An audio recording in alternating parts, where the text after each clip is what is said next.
Howdy, howdy, howdy. My name's Anachi Sasuke, and I feel like I should explain myself a little. So when I woke up this morning, I I felt like I had no energy for anything. Never mind videos. I just barely had the energy to get up out the bed. And 2 hours later, I was walking around a thrift store aimlessly with my dad, and my brain's like, you know what we could do? We could do the TVTropes nightmare fuel for the Marvel Cinematic Universe. And then proceeded to not give me the energy to do that until 12:30 at night. So here we are. I'm gonna read the nightmare fuel for the Marvel Cinematic Universe. It's broken up like this: Infinity Saga, Phase 1, 2, 3, Post Infinity Saga, Phase 4, with the WandaVision and the Falcon and the Winter Soldier, and then all these other TV shows.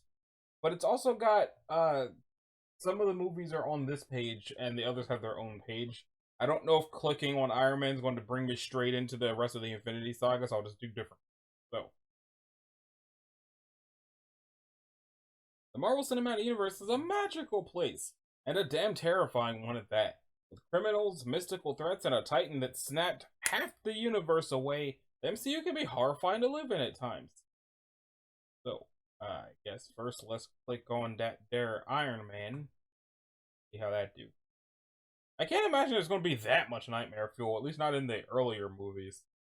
So, Tony's capture, imprisonment, and hazy surgery. Being held hostage in a part of the world where a lot of people will hate your guts, no one knows where you are, and these people are more than ready to execute you slowly. Is it execution if it's slow? Pretty sure that's torture. But the scene of the terrorists filming their demands is quite chilling. Made worse in that when he's being dunked underwater, the car battery that's keeping him alive is shown sparking and nearly shorting out, meaning that Tony's not only being drowned, nearly drowned, but suffering mild electrocution and cardiac arrest at the same time. There's so many applications for causing short-term paralysis. The Ten Rings invasion of... Oh, I missed a spot. Horrifyingly, Tony wakes up while the electromagnet to keep the shrapnel out of his heart has been grafted to him. He can only scream in agonizing pain before being put under anesthesia. The Ten Rings invasion of Gomera made all the more chilling by the fact that while the rings themselves are fictional, their actions aren't. Massacres like Gomera happen in regions all over the world where extremism runs rampant. Is the Ten Rings thing a reference to the Mandarin, or did they just call themselves that? I don't remember that movie. It's been a long time since I watched the first Iron Man. After Tony's attack on the Ten Rings weapon depot, he gets engaged by a pair of USAF Raptors, and after an accidental collision, one of the pilots is forced to punch out, but his parachute doesn't deploy. If Tony hadn't gone after him, that pilot would have been conscious all the way down, and his wingman and the guys in the command center would have had to watch. Staying paralyzing Tony and pulling out his arc reactor, all while never dropping his affably evil personality and casually telling him that he's going to murder Pepper before leaving Tony to die a slow and painful death of shrapnel in the heart. A minor sub-point, but while Stain is talking, you might notice that Tony is bleeding from one ear thanks to the gizmo that paralyzed him. Maybe that's why it was never approved by the government. Even paralyzed, Tony can emote amazingly well despite his eyes being the only thing he could move voluntarily. When Stain tells him he's coming after Pepper, Tony's eyes widen and the horror shines through as clearly as possible in that split second. The terrorist leader being left to the mercy of those he had been kidnapping and murdering. Mitigated in that whatever those people did to him, he absolutely deserved it. For some, this may fall into nothing is scarier. Stain gives us quite a lot of this. He's always affably evil, he often seems like he's acting in Tony's best interest, and yet he's an omnicidal maniac by the end of the movie. The scene where Pepper and Coulson come to arrest Stain at Stark Industries, especially when Pepper is alone. He walks over to some chains, and we know Stain finished his Ironmonger suit not long ago, but we've never seen the full armor. And then the arc reactor lights up, and the POV camera moves up, and Pepper begins to run. Cut to her and the agents pulling a "screw this, I'm out of here," while something huge tears apart the lab behind them and chases them. It's chilling. During the fight itself, Stain's Ironmonger suit allows him to throw around Stark's Mark III suit like words like a ragdoll, effectively turning the first half of the battle into a curb stomp battle on Iron Man. Stain boasts, and him relishing on the destruction caused by his suit makes it all the more scarier. I love this suit! Okay, it does just go straight on to Incredible Hulk. Groovy. Okay, 2008 Incredible Hulk. That was 13 years ago already? Dang. at least as of the recording of this. Blonsky's transformation into all of its slow, gruesome glory. His appearance as the Abomination is much better. The exchange he shares with fellow soldiers shortly before the climax, what really sells it is the look he gives as he says it. Bruce hulking out in the factory in a nightmarish sequence that rather fittingly feels as if it were ripped straight out of a monster movie. Standout moment is Blonsky seeing the Hulk's face half obscured by shadow. The Hulk is often called a monster by other characters, and shots like this help prove why they find him so frightening. You really wouldn't like him when he's angry. The film's page image comes from the fight between Hulk and enhanced human Blonsky at Culver University. At one point, Blonsky keeps firing grenades at Hulk until the latter rips off pieces of metal to use as a shield. Blonsky fires another grenade and Hulk blocks it and gives Blonsky a nightmarish snarl, letting him and us know that he is well and truly pissed. The Abomination's rampage in Harlem is very scary as well, and his challenge issued on Hulk before smashing an escaping Humvee with a cab. Give me a real fight! Stern's grin as exposure to the Hulk's blood begins to transform him into the leader. It's not shown to completion, but there's enough for the audience to say this cannot be good. And that's all the nightmare fuel for that movie. Let me swing back over to the other tab for the Iron Man 2 thing. And I guess also the Avengers. Just see our page image for Tainted Veins, the unnerving look of a man being poisoned by the metal fueling the experimental reactor in his chest, which, unfortunately, he can't turn off because it's keeping him from suffering fatal heart injuries in the first place. And the Avengers. Hawkeye needs the eye scan of a certain man to open a door that holds a meteorite shard. He gives a handheld scanner to Loki, who proceeds to crash the guy's party, hold him down over a decorative slab in front of the terrified crowd, and possibly not understanding precisely how the thing works, probably just for kicks, ram the scanner right into the guy's eye.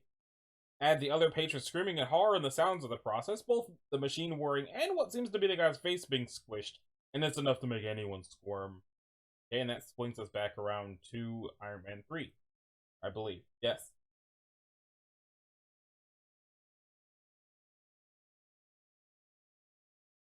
So, out of here. Nightmare fuel in Iron Man 3. The battle for Manhattan is in-universe nightmare fuel for Tony. The words wormhole and New York cause anxiety attacks, and it's been months since he's been able to sleep without horrible nightmares. In the Malibu catastrophe, we see Tony in full armor, being dragged to the depths with a support cable wrapped around his throat. Imagine it. You're trapped undersea in the remnants of your home. You aren't sure where your girlfriend is or if she even survived. Your armor and life support are running on a power source that, if it wasn't damaged in the attack, is not infinite. If that source fails, your armor systems are shot and you're left to wonder what'll kill you first. The shrapnel now coursing its way to your heart, or the rapidly approaching asphyxia. This is all, of course, assuming the suit hasn't been breached, leaving you to drown in your own custom-made metal coffin, or crushed by the still falling wreckage of your home. Even if he survives all that, take into consideration that the depths of the ocean bear a remarkable resemblance to the cold black expanse that is outer space, Tony is now reliving his near-death experience from the Avengers. Pepper and Tony are woken up by the self-moving armor. President Ellis' situation. Live on TV across the country, the Mandarin asks Ellis to pick up a call from the Mandarin on his cell phone within half a minute, otherwise he'd shoot a captive. The resident overrides his advisors and picks it up, where a phone can be heard ringing for a good 10 seconds. The Mandarin shoots the captive anyway, live. Lucky us moviegoers got a nice discretion shot, but the rest of TV watching America and the stunned president cop a faceful. Luckily, the credits show that the shooting was fake. Okay. Carbon shadows are all that's left of the victims of the bombing. This is also what happened to individuals who were in the immediate vicinity of the Hiroshima and Nagasaki bombings. What Extremis does to you, especially if you can't control the heat your body puts out. The Extremis soldiers are all horrifying with their volcanic veins and ruthlessness. In particular are Brant, who has animalistic movements at times in her fight with Tony, and Savin, who can survive explosions and is willing to put a kid in harm's way if it means he accomplishes the task. In line with most other MCU kills, Brant's gas explosion death at Tony's hands is conclusive, but seems free of on-screen carnage, until Tony glances around afterwards and sees her intact but unnaturally contorted corpse resting on the power lines above the street. Extremis is addictive, and its users are advised to keep it in control. They're lost people with broken bodies who went from feeling betrayed, ignored, and rejected to superhuman on the grace of their new boss, an experience he shared with them, but to an even greater degree. He's their only chance of keeping what they've regained. Of course they follow him to hell and back. Killian is, in the simplest terms, a drug dealer targeting the vulnerable to hand out superpowers that come with an explosive kill switch. Aldrich Killian himself. He is a mad scientist who can effortlessly plan at least 50 terrorist attacks and take advantage of public hysteria. And there's the fact that he was able to steal the identity of one of the world's top terrorists and get away with it. Killian and Savin try to cook Rhodey out of the Iron Patriot armor. Killian, after he survives a point-blank explosion within one of the Iron Mans, he's been using his power full throttle through the fight with Tony, and this attack reduces his skin to burning right off his body. It's a wonder he's moving by that point. The scream Tony lets out before crashing into the Tennessee wilderness. It's not one of the comical "this didn't go well" screams from previous ones. This is a "shit, I'm going to crash and die" scream. Most of what happens to Pepper in the climax. Kidnapped by Killian, injected with Extremis, which may or may not blow her up, and leaves her in a horrible pain in the meantime. Thrown through the air from an explosion, and then left gasping and terrified on a piece of debris with nothing between her and a huge drop to a fiery inferno. Then she falls into said inferno. Believes she survived. And of course, how she survived and her ensuing rampage as a result of it isn't exactly pleasant either. Oh my god, that was really violent! The attendants of Air Force One falling right out of the sky. Watching Tony's bot slide into the ocean. They're dredged up eventually. Killian's intended fate for President Ellis. Trap him in the Iron Patriot armor, chain him up in an oil tanker, and give him a Viking funeral, i.e. burn him alive. What is that trope called? Murder by cremation. A minor one. Killian snapping the neck of a hotel employee when he goes to kidnap Pepper. More fridge horror. The vice president's daughter has a short stump of a leg. Considering Killian used Extremis on people with deformed limbs before, like Brant, it hits you that Extremis was going to be used on a little girl. While the Extremis can even regenerate limbs, it is not with the kind of speed you see with Wolverine, which means you get to see the wounds with no gory discretion shot and a burning effect, making them look demonic. The page image of Killian is just one example. Brant's nightmare face after she walks through a fire started by Tony, especially due to taking far more damage than her boss. Sweet dream. Savin as well, after getting half his face caved in after taking a shot from Tony's repulsor to the face. Are these videos or... okay, they're images. Well, hopefully we saw her for a split second before that website asked me to accept their cookies, so I'm not going to go back in there. I don't want your damn cookie. I barely remember to eat the cookies I've already got. What phase are we on? Are we still on phase 2? Yeah, we got 2 more movies of phase 2. Somewhere in there, all the TV shows will probably be their own thing. Guardians of the Galaxy, let's go! Oh, the comic and the... why is the comic here? Are we not in the MCU anymore? Step back now, y'all. Okay. Yeah, we're still in the MCU, so what's this about? Why should I care about the comic if I'm here for the MCU? Okay. Yeah, I'll stick to the film. I don't know what's going on with this. From the 90s series. Yeah, okay, no, that's something else. Peter Quill. It's a little pee coming out of me right now. Let's start with Ronan. He's so hell-bent on destroying Xandar that he'll kill anyone standing in his way, and it almost seems like he's impossible to defeat. Even Drax gets beaten by him. Later, when he's preparing to wipe out all of Xandar with the Infinity Stone he now wields, he takes the time to deliver a chilling boast to the onlookers that their entire way of life is about to be wiped out, and nothing can prevent their righteous judgment. Also, he's introduced bathing in some sort of blue liquid. We find out what it is when Ronan cracks his Xandarian head open like a watermelon off screen, and yeah, that's Xandarian blood, which drains into an ornamental pool deep enough for Ronan to fully submerge in. That's a lot of dead Xandarians. He basically one-shots Thanos' de facto second-in-command without a second thought. Keep in mind, this is the guy that gave Loki the power over the Chitauri army in the Avengers, and Loki was afraid of him. And all of this is before he takes control of an Infinity Stone. Ronan's evil gloating right before he prepares to use the orb on Xandar. It really shows how warped his worldview truly is. People of Xandar!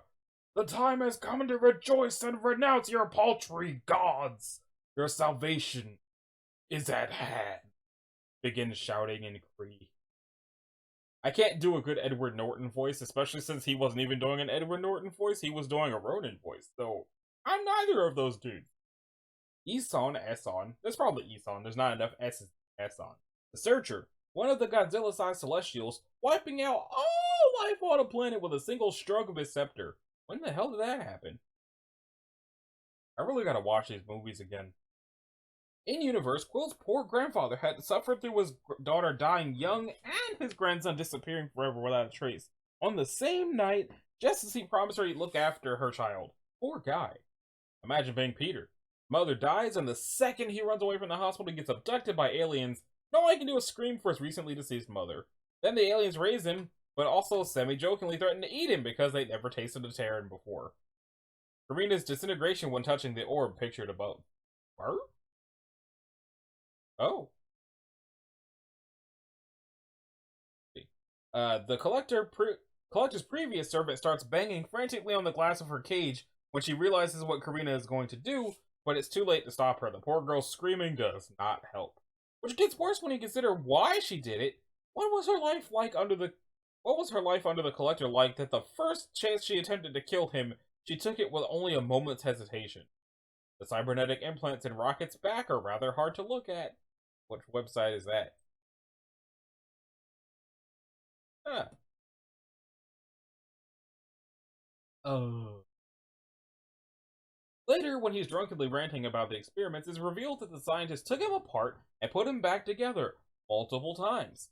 And he might well have been lucid for all this, or worse, become self-aware sometime in the process. How'd you like your first coherent thought to be, please let me die? Nebula's rapid healing after being shot by Drax's bazooka, with bones audibly and visibly snapping back into place. When Ronan starts blasting through the Nova Corps' defensive net, we see the commander of the squadron, Saul, getting slowly crushed to death. Even Rocket winces at that. The Sakarans' faces behind their masks. The effects of touching the Infinity Stones with one's bare hands are nothing short of horrifying. Your entire body begins to burn from the inside out. Your eyes melt as your skin crumbles and flakes off before the power eventually consumes you and vaporizes your body in a massive explosion. The last thing you hear is your own agonized shrieking. Unless you're Peter Quill, or Ronan. The Celestial using it to wipe out an entire planet. For someone who spent the entire movie being a fairly nice and somewhat selfish guy, Peter Quill wielding it is terrifying.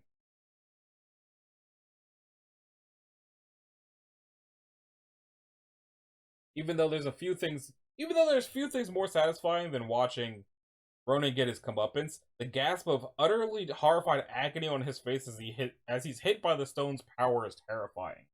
Thanos! He only appears in person once, but that one scene makes him enormously creepy. Return to me again, and I will bathe the star with you.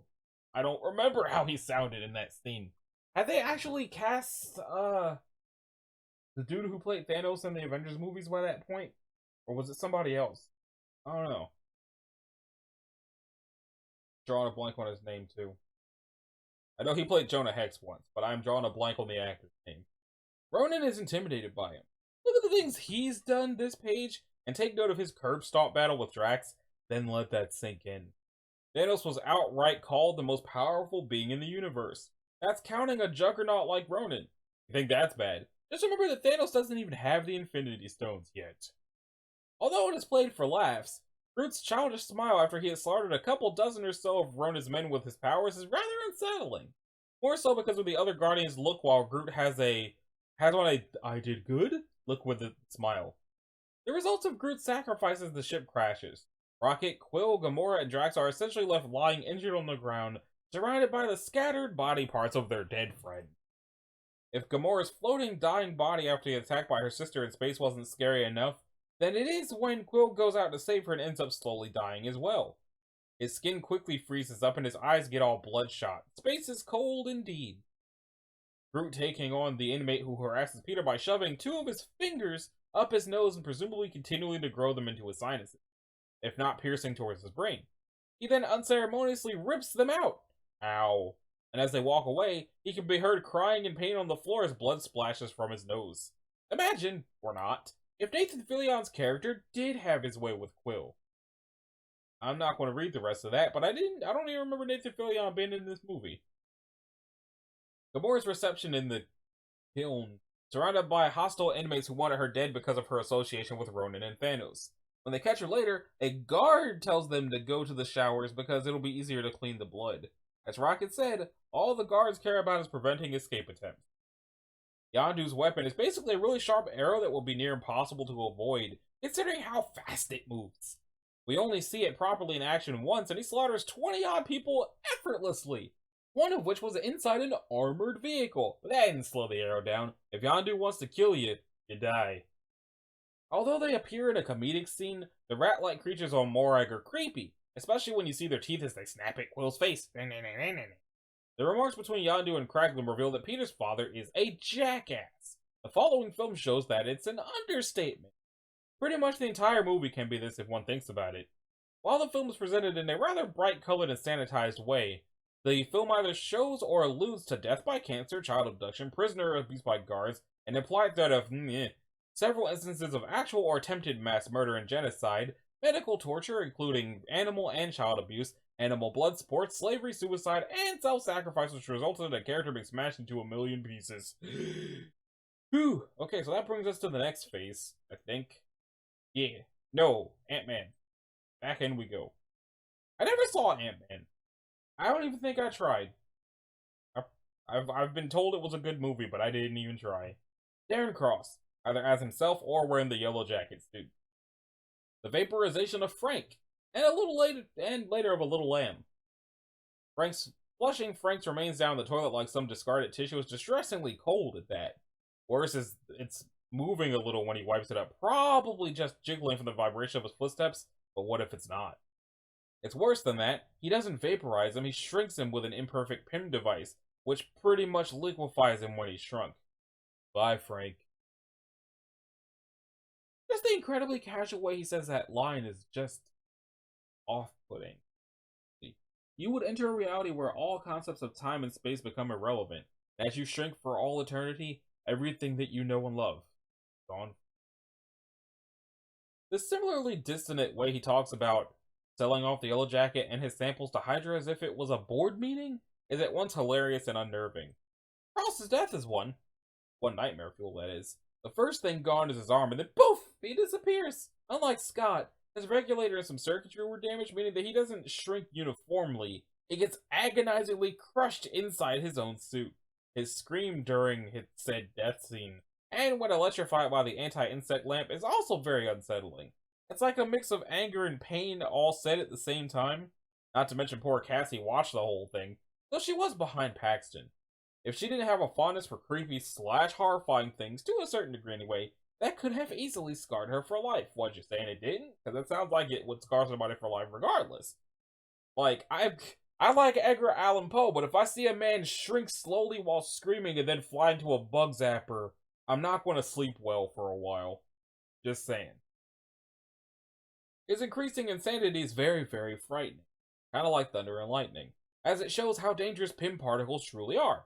From when Frank is shot to the attack on Cassie's house, it shows that Cross is clearly one of the scariest villains the MCU has to offer. Cross breaking into Cassie's bedroom while in the Yellow Jacket outfit and mentally unstable. Her asking him if he is a monster is completely understandable, and at one point, she breaks down crying for her father. Keep in mind that she's a nightmare fetishist who loves ugly plush bunnies and keeps giant ants for pets. The fact that Cross is scary enough for Cassie to wonder if he's a monster and cry for her father should say a lot. Once again, you can like Edgar Allan Poe, but if a shrinking crazy man with super strength busts into your room like, hey, I like killing people, you're not going to sleep well. Whoever wrote this article and thought that's comparable, I don't know what you think causes nightmares, but reevaluate your thought processes, man. Or woman, I don't know who you are.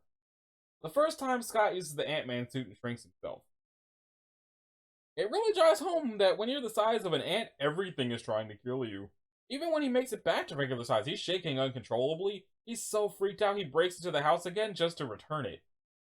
Even though the idea of Ant-Man has always been considered a bit silly, this film does a pretty good job of showing just how much damage someone could do with that power. Makes the idea of someone like Hydra getting their hands on the suit, or a whole army of them, that much scarier. Practical applications include surveillance, industrial sabotage, and the elimination of structures on the road to peace. Cue a CG shot of the Yellow Jacket suit tearing through a vehicle that looks suspiciously similar to the United States presidential limousine. What really? There's a United States presidential limousine? Huh. What really sells it is the reminder Ant-Man retains his strength and density while shrunk, focused into a quarter-inch of area. This results in a micro-sized individual nearly impossible to aim at, but capable of killing you in a single punch. And that's only because Ant-Man doesn't use lethal force. Try imagining soldiers with the same powers using sniper rifles, following the same rule of keeping their density while being shrunk. Ant-Man essentially has the potential to be one of the world's deadliest assassins. Hope's dialogue during Scott's training montage implies the difference between one punch killing a target and being a love tap is nothing more than the amount of force, meaning that it's very easy for Ant-Man to kill someone purely by accident. All it would take for Scott to, say, kill a surrendering foe whom he only meant to knock out would be one slip up in control or letting anger get to him for just a second. Let's not forget Ant-Man's ability to control ant swarms, which is terrifying enough to anyone who's experienced a full-on ant infestation before. Now, imagine that kind of ant swarm doing complex tasks such as blocking out your lights, short-circuiting electronics, flying in a cloud right into your face, and biting through every orifice on your body with fire ants and bullet ants. Be glad that Pym doesn't have access to African driver ants, which will crawl into your lungs and tear the tissue. Hank/Scott may not have any African driver ants yet, but it's not much of a stretch to imagine that they could get some in case one of them has to be truly lethal. We get to see how truly scary Ant-Man is, especially during the flashback scenes. Imagine this. You're a Hydra soldier in Berlin, and the alarms ring, meaning there's an intruder. You ready your submachine gun and with your comrades look around for the intruder, until the guy next to you is smashed into a wall by something invisible. You look on in terror as more and more of your friends are smashed into concrete by this invisible intruder, with somehow knocking them out with a single punch or kick.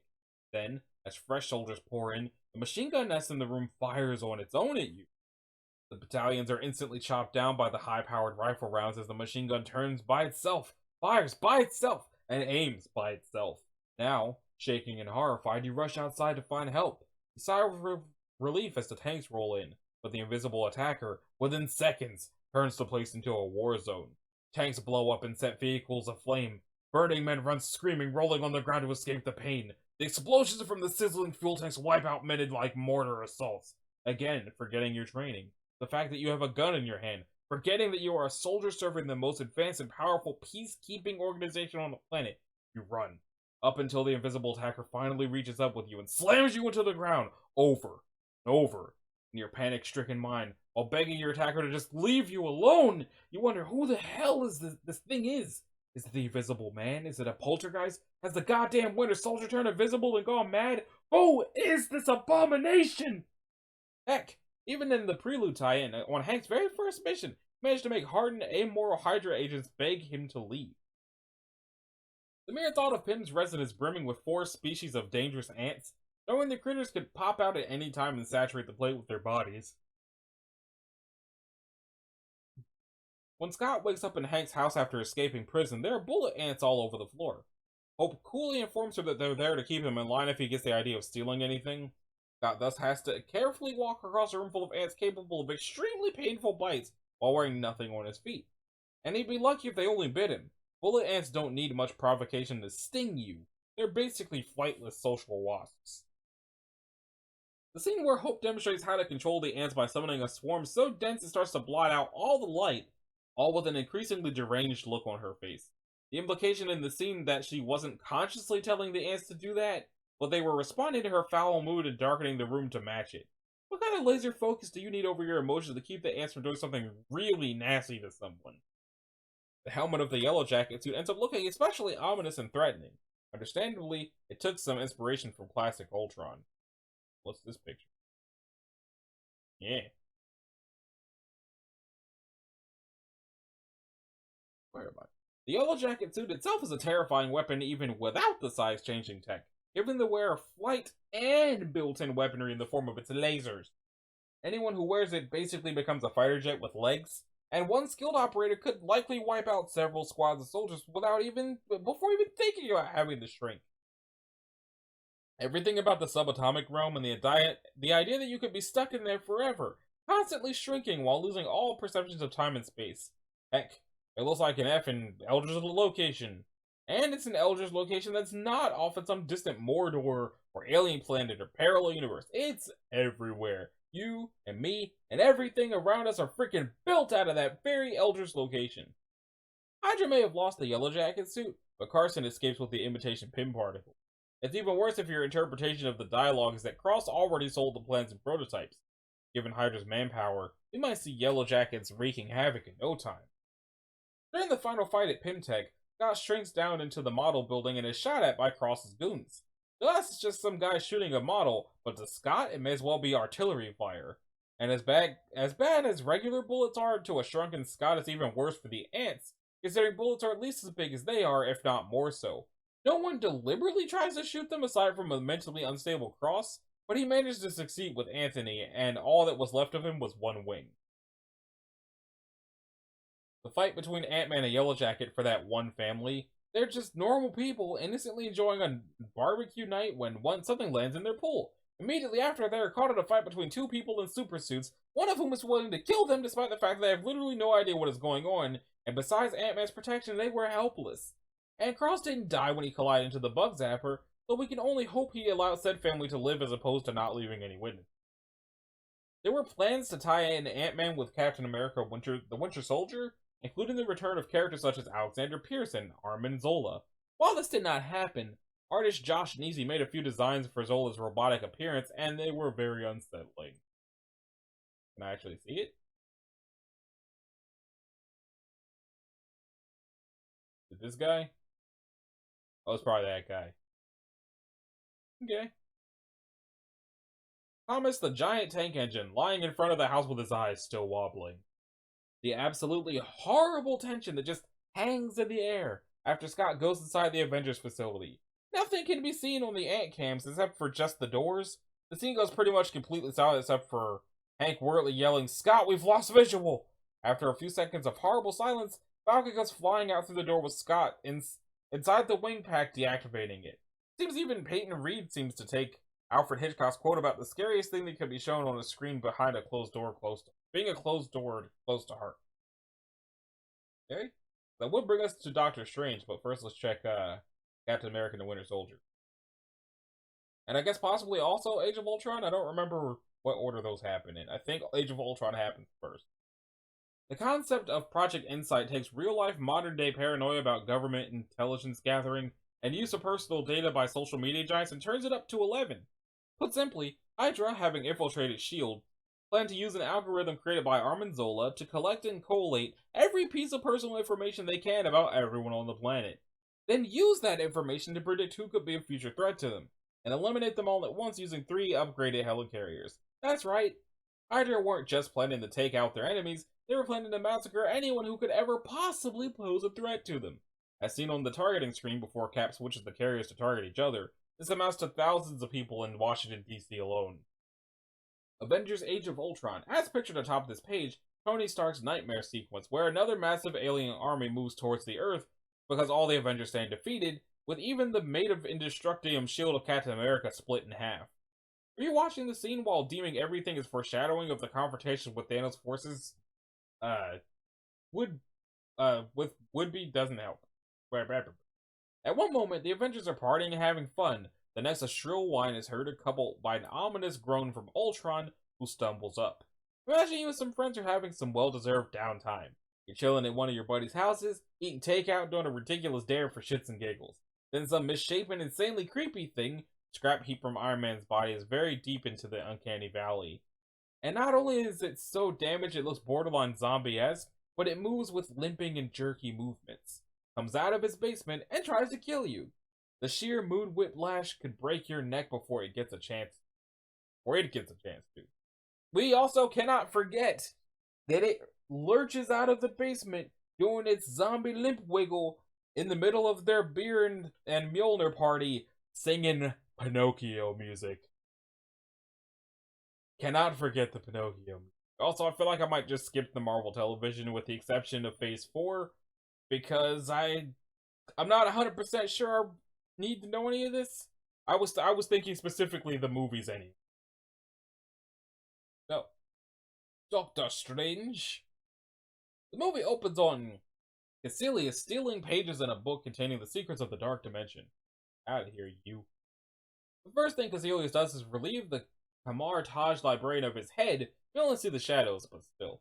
The hissing of his restraints and the man's screams make it seem like the energy wires are red hot and physically burning.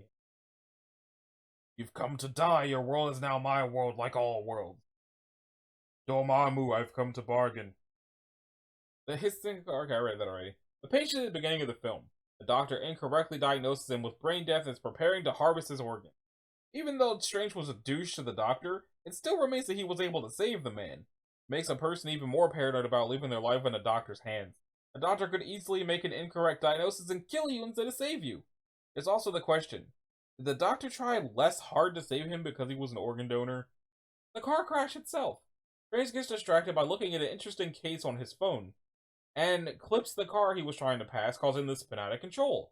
What follows is a very visceral car crash, made more horrific by the louder than usual sounds of metal crashing and the car hitting the ground and smashing, which adds to the terror to the scene.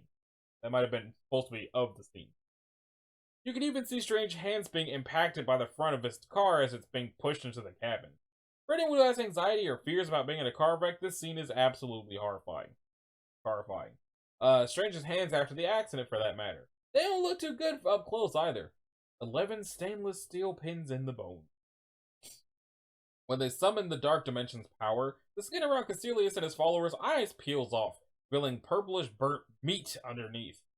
They keep this look throughout all of the film, and you will feel uncomfortable at every close-up.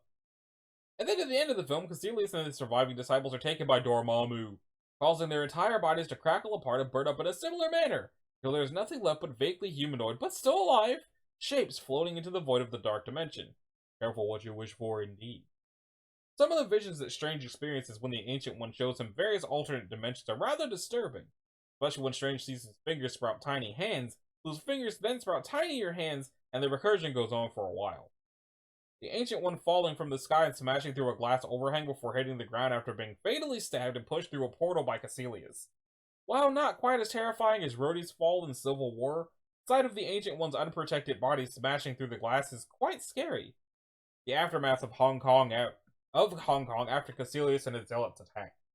We get to see a lot of horrible stuff happen while Strange is rewinding time to rebuild everything, including a car accident that catapulted a woman through a car window and more.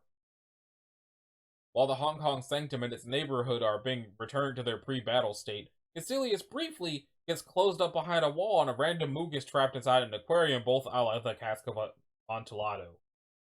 Strange locking himself up with Dormammu in a time loop, fated to fight him and die over and over and over again. The movie only shows a few deaths, and all of them are nasty. Strange is impaled, crushed, burned alive, strangled, and if Dormammu's exasperation is any indicator, then this might have been happening for far longer than we've been shown. And what's the betting Strange remembers every single one of those awful deaths even after he exits the time loop? Worse yet, Strange is okay with doing this. He's fine letting his suicidal overconfidence get the best of him, even if Dormammu doesn't hold his end of the bargain. And just imagine if it lasted forever. Worse, imagine being Dormammu being locked in that loop. Never mind Tony in Civil War, don't piss off Stephen Strange. According to Word of God, Strange was killed about 1,000 times. Not as bad as some other examples in media, but no less horrifying. The fact that if Stephen hadn't just so happened to be messing around with the eye of Agamotto before Caecilius attacked and then kept it on, Dormammu would have won. There was no other plan, no backup weapon, or help they could use. It's sheer coincidence that Stephen had both the eye itself and the knowledge of how to use it. The fact that even with Strange wielding the awesome power of the eye of Agamotto, he was still unable to best Dormammu, merely drive him away by annoying him too much. And who believes that Dormammu will really hold up his end of the bargain? Dormammu himself. This is a being from another dimension and has been said to have conquered and eaten other dimensions. His dark dimension is less a world of fire and lava and more a very, very bad acid trip. The worst part of him, however, is his face. It is 2 eyes and something resembling a mouth. We don't see his whole form, but the fact that his eye is bigger than Strange says enough about how gigantic and monstrous he really is. While he's played frightening in the film itself, this concept image of Dormammu is downright terrifying. It makes it clear that Dormammu doesn't just inhabit the Dark Dimension, he is the Dark Dimension. And what's that picture? Oh, it's weird split-offs of his face. So it looks like there probably is a normal face in there, but he's got a little bit of an Ultron thing going on, in addition to his ripped open face talking. Chillingly, the ripples near Dormammu's head are actually the silhouettes of two faces beginning to scream, and then the space where they would be screaming intersected with each other is Dormammu's head. It also looks quite a bit more like his classic comics face, wreathed in purple flame. Mordo's Crusade. He's one of the most powerful sorcerers out there, such that he was considered the Ancient One's second in command, and he started a crusade to eliminate all sorcerers. Yeah. Okay, so that brings us to Guardians of the Galaxy 2, and then also Black Panther, Infinity War, Endgame, and the most recent Spider-Man. Wait, so does that mean that, there's just a whole chunk of Marvel movies that y'all have decided don't have nightmare fuel? Are you honestly trying to tell me, are you really going to look me in the face with your website and tell me that Captain America Civil War does not have nightmare fuel in it? Or is it just fridge horror? Would that be fridge horror? I feel like, okay. Checks out. Probably fridge horror. Win this time. Guardians of the Galaxy 2. Despite being a comedy at first, once Ego reveals his true intentions, this film is one of the darkest in the entire MCU. Hey! The Obelisk. Not the Obelisk. The Obelisk. No wonder the Sovereign didn't want to fight it. Hell, its appearance alone is enough to is guaranteed to unsettle you at best. Okay, what does it look like? So the joke I was trying to make was the Aboleth from Dungeons and Dragons, but it does kind of look like one, a little bit. Maybe. The scene where the Ravagers loyal to Yondu were thrown out of the airlock by Taserface and his mutineers. The sight of dozens of frozen corpses floating in space is pretty unsettling to watch, not to mention the sheer sadistic glee with which the mutineers do it all.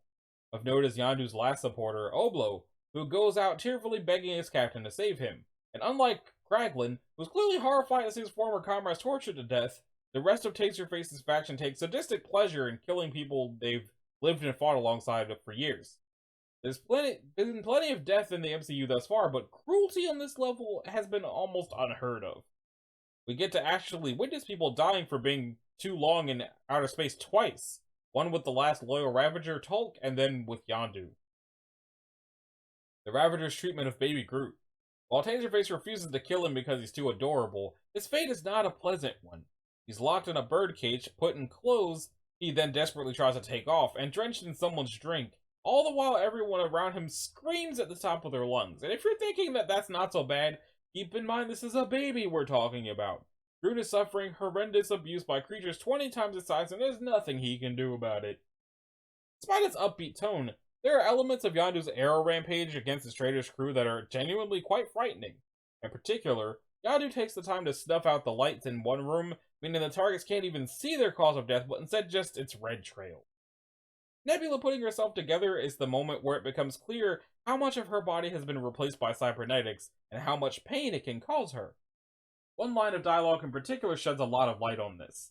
Nebula tells Gamora that, because Gamora won all of their fights, Thanos' cybernetic enhancements included tearing off her arm, plucking out her eye, and ripping her brain from her skull. Consider that in both Gattaca movies, Nebula gets her body more or less crushed. We get to see her pop every bone and joint in her entire body back into place, showing how extensive her cybernetics must be. After the crash, but before Gamora pulls her out, Nebula is trying to free her leg from under the debris. It's very obvious that her leg is trying to heal itself, but every little movement keeps re-breaking it. Ouch. Ego. This is a guy who looks like he's just walked fresh off the set of an 80s action movie, all smiles and charm to the Guardians, and his planet is an idyllic paradise of bright colors and gorgeous scenery.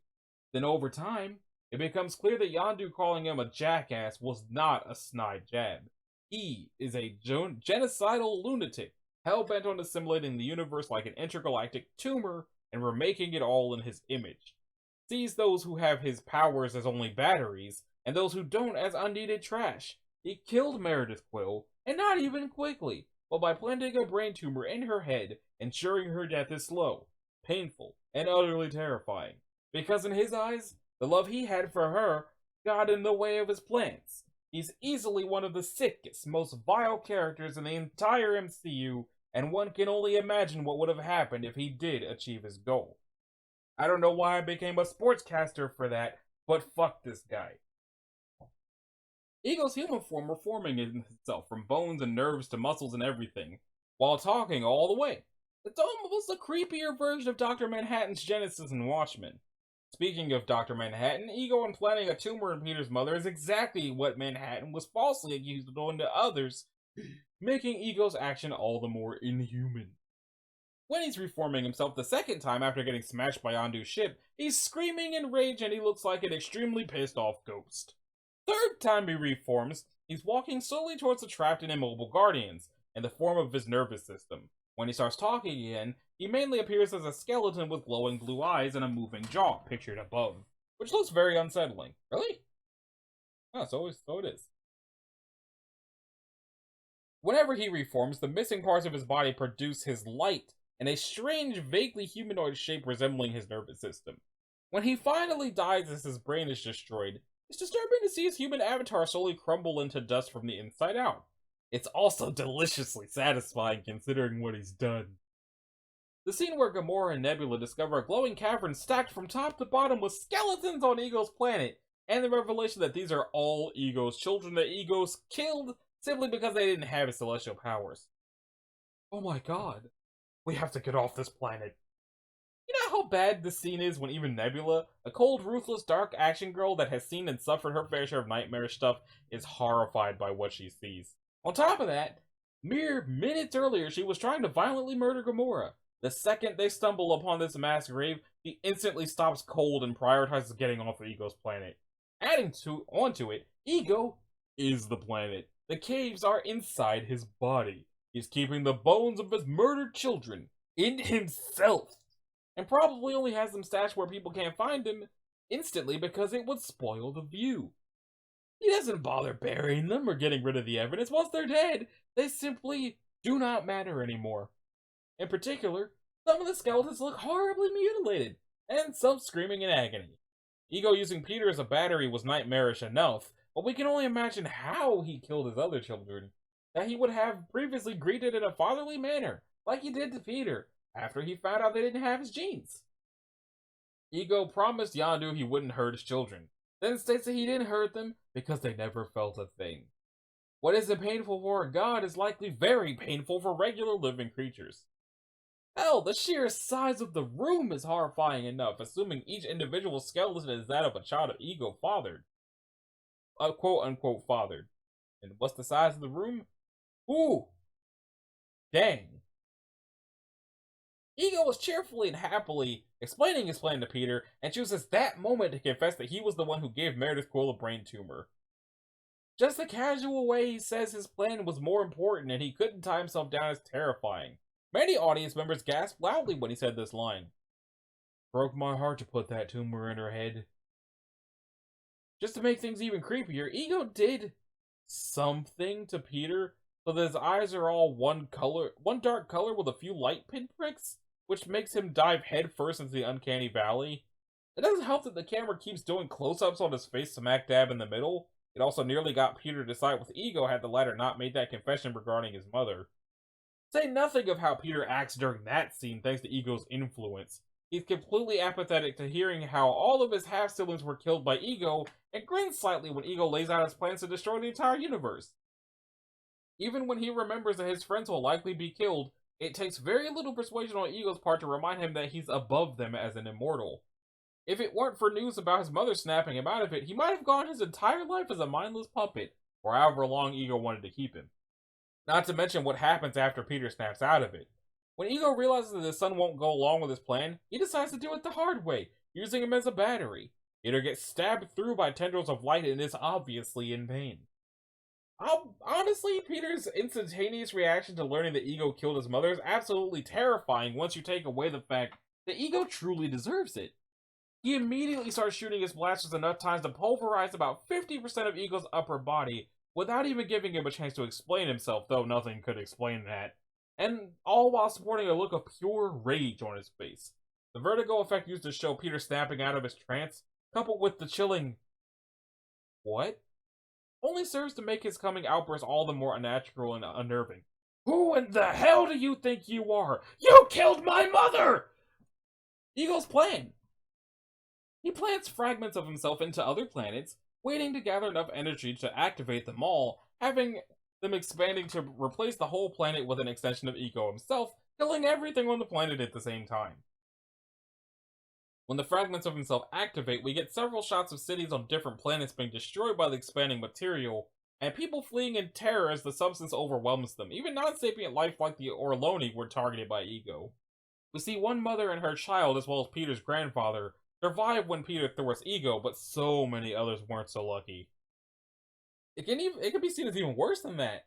The uncontrolled growth of Ego's flesh into the planets he planted himself on could be seen as gigantic tumors like what he did to Meredith, which makes them spreading across whole planets an even worse sight. We briefly get a view from orbit of one of the planets, and Ego's outgrowth is clearly visible. If the planet is about the size of Earth, that means it expanded over 100 miles just in those few seconds Ego managed to make use of Peter. Until it was finally pressed, Rocket had no idea if the bomb-toting group would press the right button, which would kill Ego and give the gang 5 minutes to escape, or the wrong button, which would instantly kill everything within range, and Ego and the Guardians alike. After the whole adventure is done with, Nebula goes off to hunt and kill Thanos. She's so blind with rage she doesn't even care that this is in all likelihood, impossible. Even worse, Gamora warns her that she strongly doubts it's possible to kill Thanos. The team just got through with destroying a Krutakan sentient, universe-consuming planet, and Gamora still doubts that Thanos can be killed. Another terrifyingly effective warning for just how horrifically powerful the Mad Titan is. And she's referring to Thanos' base power, without the gauntlet. Imagine what horrors he will unleash once he gets his hands on it.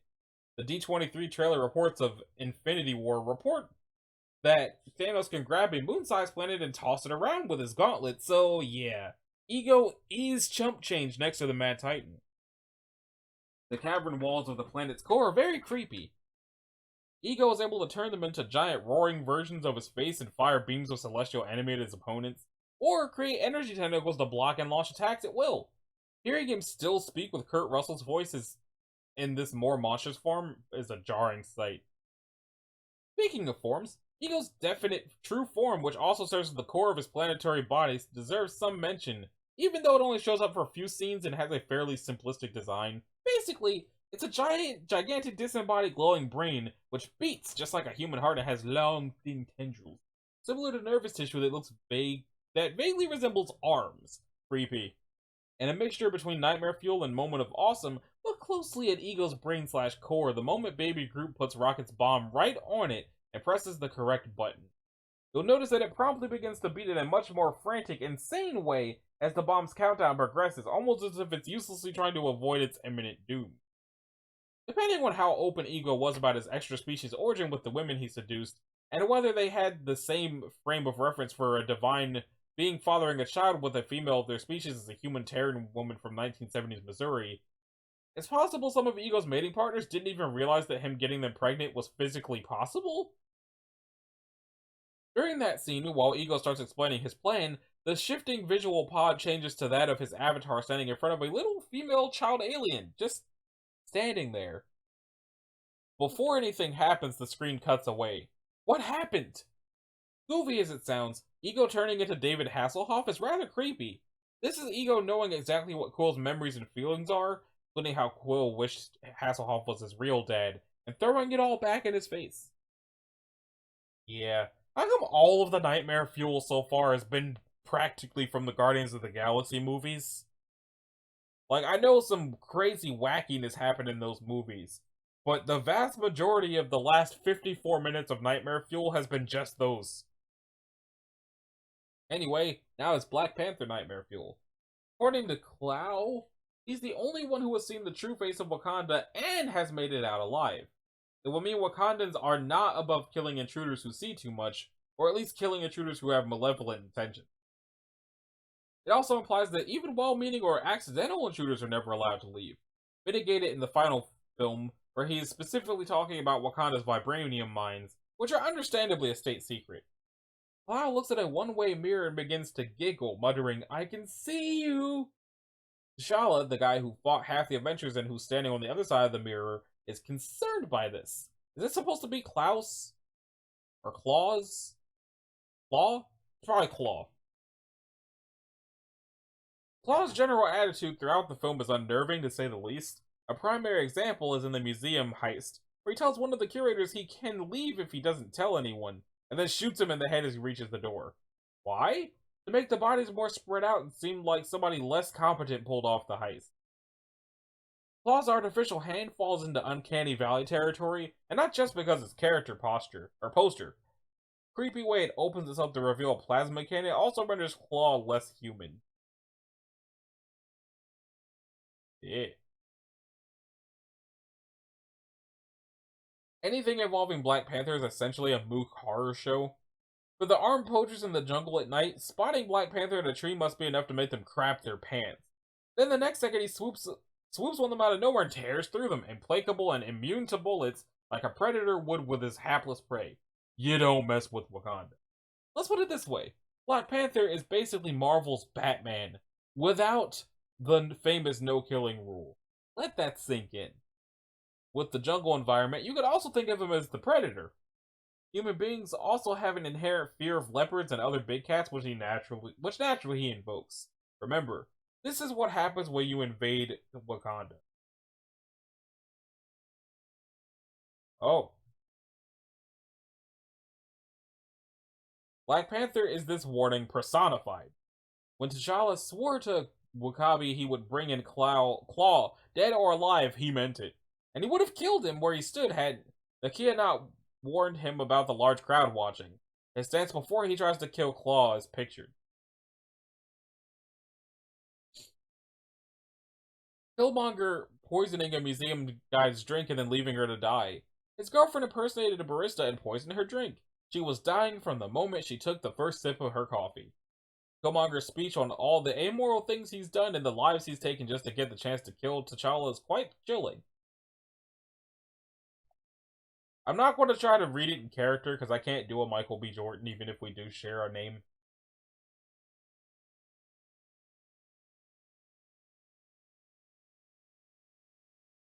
I feel like if I read it dramatically without attempting to sound like his character, it's going to ruin it, but at the same time I want to because it could be fun. But no. I lived my entire life for this moment. I trained, I lied, I killed just to get here. I killed in America, Afghanistan, Iraq. I took the life of my own brother and sisters right here on this continent. And all this death just so I could kill you. In particular, there's no bones about killing his brothers and sisters in Africa. He even shot his girlfriend dead without remorse or hesitation when Claw used her as a human shield. Soon enough, it becomes clear that whatever his pretensions that he's out to fight for racial justice and avenge the wrongs done to his people, he's really just there to avenge himself on the regime that killed his father, and then make the world share in the pain he's felt for so many years. His goal is simply to have everyone suffer, no matter who, and he's prepared for the whole world to burn. Killmonger has at least hundreds of pinprick scars on his body, one for every person he's killed in his life. It can be unnerving for people with trypophobia, fear of holes, usually set off by things like bug nests. Furthermore, we first see them covering his arm when he lifts up his sleeve, but during his battle for the throne, once his top is off, his upper body has so many of them front and back that it's patterned like a shirt. Killmonger ordering all the heart-shaped herbs in the sacred chamber to be burned. He just stands in the room while everything around him burns, giving the audience a second-hand look at how his reign as king will not be a kind one. Also doubles as a tearjerker. What's more, he isn't just burning plants, he's essentially burning a sacred place. What does that tell you about a man? To quote a certain British butler, some men just want to watch the world burn. And if that doesn't establish it enough, when he gives the order, a priestess objects and he grabs her by the throat and raises her in the air. When I tell you to do something, I mean that shit! Puts her down as she nods in fear. Burn it all! See Killmonger standing over a helpless Shuri, whose prototype tech was pushed past its limits and who has no real combat training, because she is 16 years old. Just before it, Killmonger's reaction to seeing Shuri and Nakia on the battlefield is to give them a grin dripping with pure menace and point at them with his blade. clearly marking them both out as his next targets. This is even an in-universe reaction. T'Challa loses his mind when he sees it. Nakia's first instinct when she realizes the love of her life is about to die is not to mourn or stare in horror, but rather to get Shuri and her mother the hell out of there. Being challenged and losing the kingship in honorable combat is one thing. It would have been horrifying, heartbreaking, but not an atrocity. It never occurs to anyone that the royal family could be in danger, because no one in Wakanda would ever murder a defeated king's entire family after taking his place. But Nakia is a spy. Unlike Ramonda and Shuri, she knows from the moment Eric makes his claim that this is not a challenge, it's a coup. And alone of anyone in Wakanda, she understands what that will mean. Everett Ross gets pulled out of his remote controlling the aircraft, only to find out there's a goddamn carrier flying directly at the window that sits in front of him, weakening its integrity. Thankfully, he survives, but holy shit. Picture this. You're the leader of a nation who has successfully lived in hiding and is extremely technologically advanced. Then, not only does some glorified hired muscle steal vibranium and use some mooks to sell it and sneak into Wakanda, but waltzes right into Wakanda, challenges you to the throne out of revenge, wins said duel, and throws you over the edge of a fucking waterfall, and takes the throne. And that's not all. His first goal, however well-intentioned it may seem, is to take the vibranium and sell it to the countries and use weapons created by your country. What on earth would he make? Imagine all the weapons he could create with it, and wars he would declare. It's good that T'Challa, for the most part, has an angst attitude. A small one, but M'Baku's gorilla mask is chilling to look at. Killmonger's visit to the spirit world. The purple sky is beautiful in an African setting, but it's just creepy and out of place when juxtaposed with the inside of his family's apartment. Killmonger unexpectedly swapping between his current self and the child we see in the opening sequence doesn't help. Whenever a Black Panther has to partake a ritual combat, he needs to ingest a special potion that deprives him of his special powers to give their opponent a fighting chance. The process leaves purple tainted veins in their body and looks extremely uncomfortable but not necessarily harmful. The Royal Talon fighter was designed to look like an African mask when viewed from below, with the 3 lift-providing engines arranged to form the eyes and an open mouth. Someone has to imagine the UFO reports that might have come in during that night in Oakland. It's also easy to imagine that as a child, Killmonger might have had the ghostly image of that craft burned into his mind as a harbinger of his father's death. Check that out. Yeah?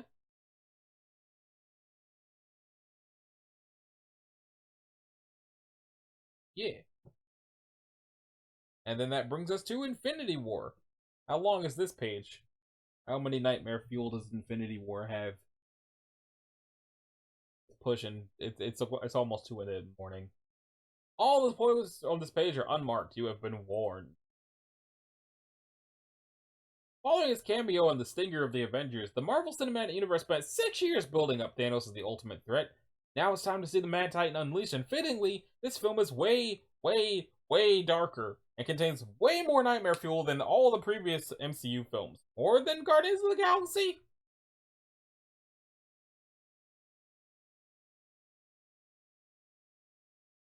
Not really.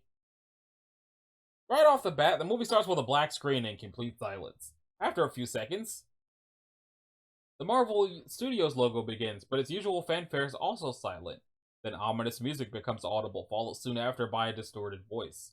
It's a distress call from an Asgardian, voiced by the director of Thor, Kenneth Branagh, as everyone else is being slaughtered by the Black Order. This is the Asgardian Refugee Festival statesman. We are under assault. I repeat, we are under assault. The engines are dead. Life support's failing. Requesting aid from any vessel within range. We're 22 jump points out of Asgard. Our crew is made up of Asgardian families who have very few soldiers here. This is not a warcraft. I repeat, this is not a warcraft. The way the first shots of the movie are filmed and the whole situation is revealed to the viewer bit by bit is also quite tense. We see the Asgardian ship getting fired at, with its shields failing, and then we cut to someone's feet walking over Asgardian bodies with while an ominous voice praises Thanos and declares that the dead should be grateful, till Ebony Maw's face is revealed. The only Asgardian left standing is Loki, who stares petrified at someone in front of him, who was then revealed to be Thanos, reciting his sympathetic monologue. And then you realize that one of the bodies lying at Thanos' feet is a beaten up Thor, who Thanos picks up by his collar and carries as if he's a small child. During Thanos' massacre of the Zehaberi and the Asgardians, Ebony Maw can be heard speaking over the carnage, giving grand speeches about how the victims should be grateful that they were privileged enough to be chosen to be saved by the great Titan, and that even in death, they are all children of Thanos. One of these speeches, as Maul walks among dozens of murdered Asgardians, is the very first line spoken in the film after the Marvel Studios title card. It comes off almost like something out of Jonestown and makes Thanos' ideology seem much like the death worship it was in the comics. Loki's death is horrifying.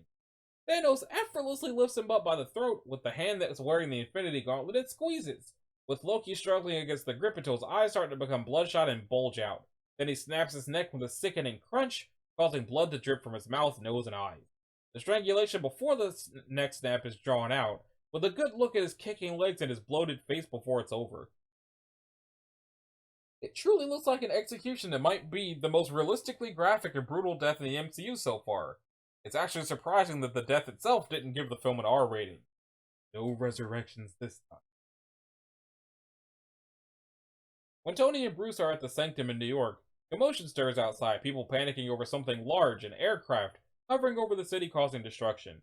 People were uncomfortable in theaters thinking back on 9/11 and the eerie parallels. In universe, it's even worse. People in New York are reminded of 9/11 and the attack of 2012.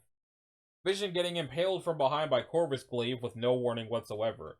You can also hear what sounds like bones breaking. The attack on Gamora's homeworld.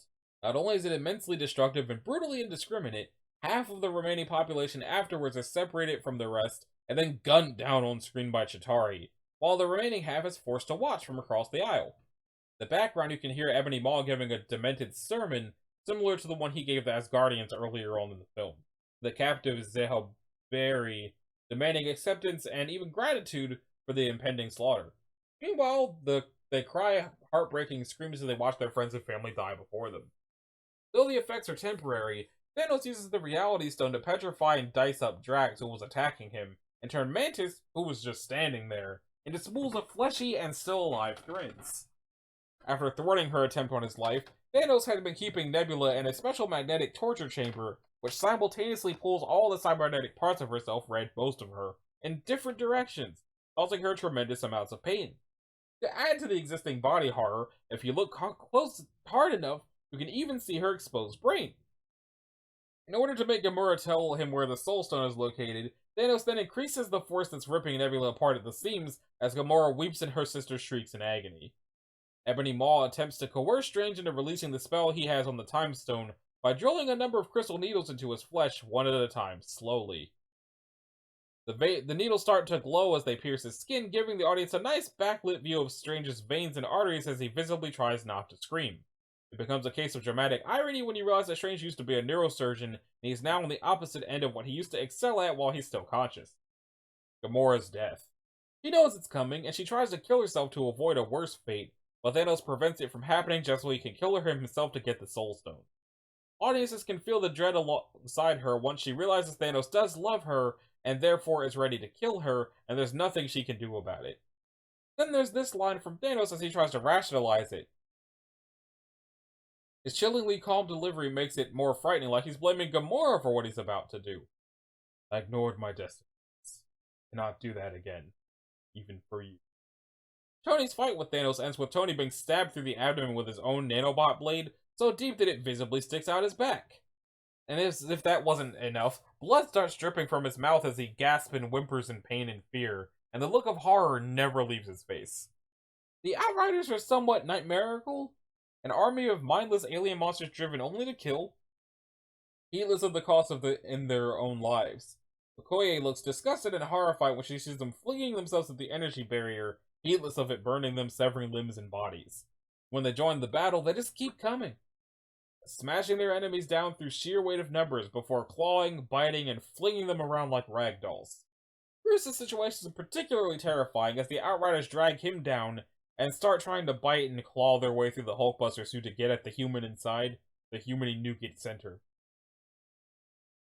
While the deaths of the Black Order are rightfully deserved and downright satisfying to watch, they're still rather grisly in their own right. Ebony Maw is sucked into space and literally freezes into a cracking corpse. Coal obsidian is grinded across the inside of Wakanda's energy dome, partially incinerating the left-hand portion of his body until he's blown up. Proxima Midnight ends up sawed to bits by her own army's death wheels, with a freeze-frame bonus showing that she was bisected by the wheels. Corvus Glaive is painfully impaled by his own weapon. So, Maw got sucked, Cole got ripped in half, Midnight got sawed to bits, and Glaive got glaved. Despite being villains with minor roles, the Black Order are the film's supporting protagonists, as Thanos is the MVP. Audience members usually applauded their death, essentially cheering when the Avengers murdered the film's good guys. Infinity War actually got the audience to cheer for the bad guys. What? At the end of the film, the Avengers are mostly in the forest beyond the Wakandian battlefield after their final fight with the Black Order. Then Vision has a painful lurch caused by the Mind Stone, and he can only whisper to Wanda, "He's here." The wind starts blowing a little. The Avengers look up in confusion, and Steve orders everyone to rally at his position. Then the Space Stone-induced portal opens. After over 20 movies and a decade of build-up, the moment arrives like the fated meteor that wiped out the dinosaurs. Thanos arrives on Earth. The Avengers briefly have a standoff with Thanos, who calmly but sternly turns his attention right towards Vision. The Avengers are looking an extinction event in the eyes, and the worst part, they're just about completely helpless against him. Steve tried once again to rally the team, but none of them do anything more than slow him down. And Thanos simply walks slowly towards his mark, an almost remorseful, placid look on his face, knowing what he's on the verge of doing. And he barely exerts any effort to defeat the attacking Avengers. The Avengers can do nothing but delay the inevitable extinction. Thanos taking the Mind Stone from Vision also takes out a part of Vision's skull, leaving him with a gaping hole in his forehead through which circuitry and wires are clearly visible. The audience is essentially looking at the remains of Vision's brain after a lobotomy. Thanos reversing the process is also quite horrifying to watch. You can observe Vision's explosion in reverse, basically how the pieces of him that are shattered around assemble, all in slow motion, and of course, playing this in reverse shows exactly how he died. The only reason Disney could get away with it is because Vision is a robot. From Thanos' perspective, the events of the film are rather foreboding. He knows he's marching into probably his most dangerous mission and initially opted to avoid Earth, likely to avoid Iron Man, whom he feared. While not really afraid of his opposition, his almost loss of the battle on Titan visibly scared him. He was also forced to sacrifice the one thing he loved aside himself, Gamora, thus confronting a terrifying truth that he would be alone and unloved forever. Additionally, in his warped, obsessed mind, the entire universe will become a barren wasteland like Titan unless he succeeds. Return to his devastated homeworld clearly unnerved the Mad Titan. Nevertheless, Thanos proved brave enough to push past these insecurities, but still ended up alone. Thanos won! He performed a snap and wiped out half the universe. The utter lack of music following the snap creates a chilling atmosphere as characters audiences have come to love visibly fall apart in front of their eyes, and what little remains of them is carried away by the wind. From the moment Bucky disintegrates to Steve mourning, most of the theaters are so silent you can hear a pin drop. And I'm going to save Endgame for the next video, where, because I figure it makes the most sense to hit Endgame before I reach the movie and the TV shows that are a direct result of it. Especially since I haven't seen WandaVision or Spider-Man Far From Home. So that'll be interesting. Anyway, this has been Anashi Sasuke. This was part 1 of TVTropes Nightmare Fuel of the Marvel Cinematic Universe. I'm not 100% sure if I'm going to do any of the rest of those TV shows because I don't think it really matters. The first couple of seasons of Agents of S.H.I.E.L.D. matter, but I don't think any of the rest of it does. Not unless Disney actually does something with the Netflix shows. Which they should, but they probably won't. So, if you liked it, a like and a subscribe would be groovy. If you didn't, you need to do either one of those things. If you want to click the bell, you can do that as well so that you're notified of future uploads. And I will see y'all in the next one. Later.